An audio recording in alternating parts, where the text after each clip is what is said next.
কারো অন্তরে অন্যায়ভাবে আঘাত দিও না, পারলে তার জীবন একটু শান্তির ব্যবস্থা করে দাও। সুবহানাল্লাহ।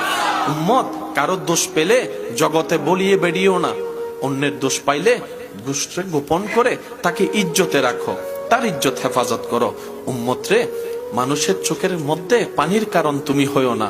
উম্মত, তুমি চলার পথে রাস্তায় কাঁটা দেখলে, পেরাক দেখলে সরিয়ে দাও, যেন অন্য ভাই তোমার কষ্ট না পায়। উম্মত রে, এক কথায় পৃথিবীর মালিক আল্লাহ তোমাদের কাছে আমানত দিয়েছে, আমানতদারিকে আমানতের মধ্যে রাখো।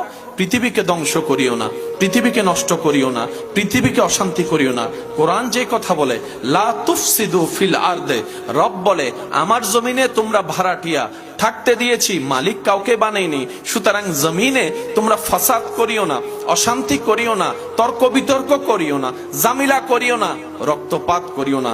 একদিন তো আমি রবের কাছেই তোমাদেরকে ফিরতে হবে। নবী বলে, উম্মত রে, যেভাবে পারো অন্যকে ভালো রেখে নিজে ভালো থাকো। হাজার ব্যস্ততার ভিতরে তোমার রিজিক দাতার দরবারে সিজদা দেওয়ার সময় বের করো।